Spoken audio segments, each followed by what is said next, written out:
CBT and holistic healing for post-traumatic stress disorder, PTSD. Welcome back. In today's video, we're exploring powerful evidence-based tools from cognitive behavioral therapy, or CBT, and how they can be integrated with holistic healing practices to support recovery from post-traumatic stress disorder, or PTSD. We'll talk about how trauma affects our thoughts, emotions, and body. And I'll walk you through practical CBT tools and holistic exercises you can start using right away through practical tools you can use to reframe trauma-related thoughts, rebuild trust, and reconnect mind and body. Part 1. CBT for PTSD. CBT is one of the most evidence-based therapies we have to address PTSD. It teaches us how our thoughts, emotions, and behaviors are connected, and how changing one can help us change the others.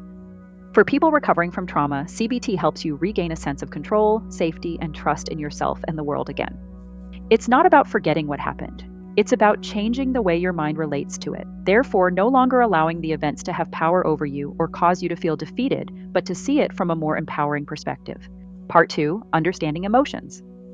In CBT, we talk about two kinds of emotions, primary and secondary. Primary emotions, like fear, anger, or sadness, are natural responses to threat or loss. But secondary emotions, things like guilt about feeling angry or shame about being sad, come from judgment and distorted thinking.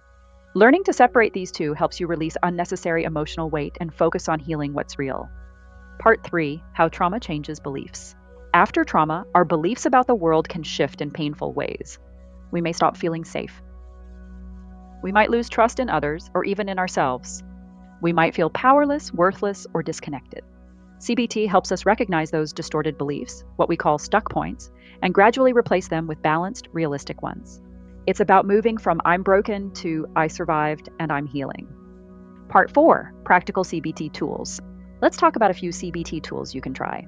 Tool 1. The thought record. Write down a triggering event, your automatic thought, and how it made you feel. What meaning did you assign to this event, such as I failed or I feel broken? Then ask yourself, what's the evidence for this thought and what's the evidence against it? Dispute and counter the thought. For example, this event taught me how to become stronger and become more resilient, which is helping me build a better business or future. Finally, reframe it into something more balanced, such as it was only one less than ideal event. I can learn what I would choose to do different next time. If it is a pattern, then you might neutralize the thought with, I can restructure this belief and repattern this behavior to improve my outcome. This exercise helps you separate fact from fear. Tool 2, the stuck point journal. List beliefs like I can't trust anyone or it was my fault. Then challenge them. Ask, is this 100% true? What would I say to a friend who felt this way? That's cognitive restructuring in action. Tool 3, behavioral experiments. Test new gentle behaviors to build confidence. If crowds trigger anxiety, start small. Maybe a short and peaceful visit to a cafe or park. Prove to your brain that safety is possible again. CBT works best when we combine it with mind-body healing. Here are a few holistic practices that complement cognitive work. Grounding techniques. Try the 5-4-3-2-1 method. Name 5 things you see, 4 you can touch, 3 you hear, 2 you smell, and 1 you taste. It brings you back to the present moment when flashbacks or anxiety rise. Somatic release. Trauma lives in the body. The body represents our subconscious mind where trauma may reside. Simple movements like gentle shaking, stretching, or yoga can help release stored tension and reconnect you with your body safely. Breath work. Try breathing in for 4 counts and out for 4 counts. This helps calm the nervous system and signals to your body, I'm safe right now. Self-compassion meditation. Say to yourself, may I be patient with my healing? May I forgive myself for what I couldn't control? May I trust that I'm getting stronger each day? Here's a reflection exercise you can try tonight. Write an impact statement, a short paragraph on how your trauma affected the way you see yourself, others, and the world. Then ask, which of these beliefs are helping me heal and which ones are holding me back? Awareness is the first step toward change. Part 7. CBT gives structure and clarity to the healing process. It helps you see that your thoughts are not facts, and that change is possible. When we add holistic tools, mindfulness, movement, breath, compassion, healing becomes not just cognitive, but whole. Remember, recovery is not about erasing the past. It's about reclaiming your sense of safety, trust, control, and connection, step by step. You may be familiar with one of the core CBT techniques, the thought record or cognitive restructuring journal. The purpose is simple. Identify and challenge trauma-related thoughts that keep you stuck in fear or distress. Follow these 7 steps. Write down a triggering event or memory. Notice your automatic thoughts. Label your emotions on a scale from 0 to 10. Maybe you feel fear at a 9. Look for evidence for and against the thought. Now create a balanced replacement thought, something closer to your ideal outcome. Ask yourself, how does this ideal outcome make me feel? Can I embody that feeling right now as if it's already true? Finally, re-rate your emotions. For example, you hear a loud noise outside at night. Your automatic thought is, I'm in danger again. You feel fear at a 9 out of 10, but when you look closer, the evidence against it is that you're home and safe, it's just fireworks. So your balanced thought becomes, the noise startled me, but I'm safe. And now your fear drops to a 3. Next, let's talk about stuck points, those rigid beliefs that trauma can create. Common examples include, I should have prevented it, I can't trust anyone, or I'm permanently damaged. To challenge these, write each belief down and ask, is this 100% true? What evidence supports or contradicts it? How does it affect my safety, relationships, and control? And finally, what would I tell a friend who believed this about themselves? See behavioral experiments. Once you've started shifting your thinking, it's time to test new beliefs through small, safe actions. For instance, if your belief is, I'll panic in crowded places, try visiting a small cafe during a quiet time. If you feel some discomfort but no panic, your brain begins to learn, I can handle this. Each small win builds evidence for safety and control. D. Emotion differentiation. One of the most important CBT skills is learning to tell the difference between primary and secondary emotions. Primary emotions like fear, sadness, or anger are natural. Secondary emotions, guilt about feeling angry or shame about being afraid, come from judgment. Here's a quick example.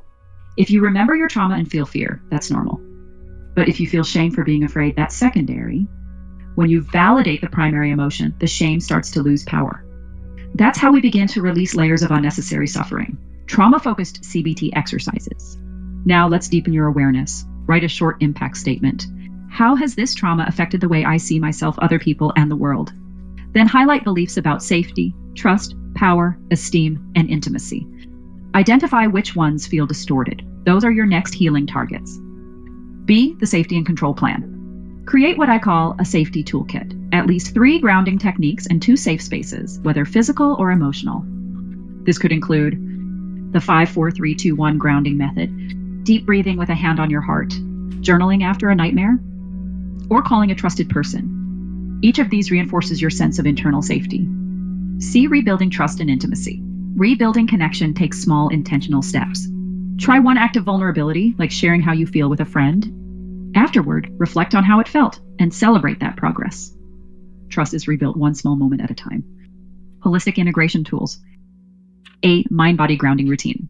Holistic healing means reconnecting mind and body. Spend 5 minutes each day on a grounding routine. Start with a body scan, noticing sensations without judgment. Breathe in for 4 counts, out for 6, and say to yourself, I am safe in this moment. B. Somatic release. Trauma isn't just in your mind, it's stored in your body. You can release tension through gentle movement, progressive muscle relaxation, yoga, or Tai Chi.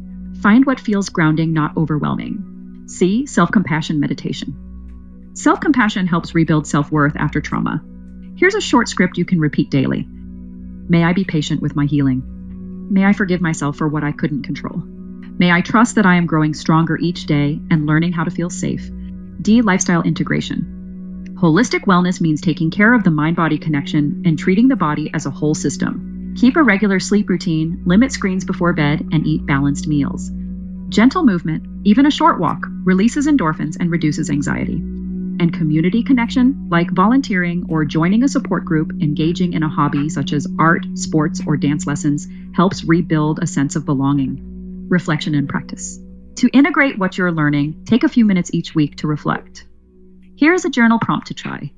What belief do I hold about myself because of trauma, and how might I view it differently if I were showing compassion to a loved one? Mindfulness practice. When a trauma memory comes up, name it, such as, this is fear, it's only an emotion. Breathe deeply and remind yourself, this event is not happening now. I am safe and supported. Weekly check-in. Ask yourself, what new evidence supports my safety, such as, I am alive and have a roof over my head? How has my sense of trust or self-worth shifted? Do I value safety and now hold a higher regard for myself and essential needs? Which self-care practices helped me stay grounded? Summary and closing.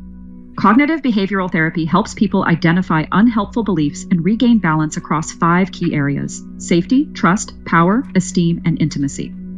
When we combine CBT with mindfulness, movement, and compassion, healing becomes a full spectrum process, addressing both the mind and body. Take a moment to reflect on which tool you might try this week. Healing isn't about perfection, it's about progress, one small step at a time. If you found this helpful, share it with someone who might need it today. These healing techniques are outlined in our genetic recoding and P.A.N.A.C.E.A system. Explore our 40-plus holistic programs, continuing education, and professional development at HolisticSchool.Online. Or apply as a holistic professional. Visit liberatedliving.com application. And remember, healing is a journey, not a timeline.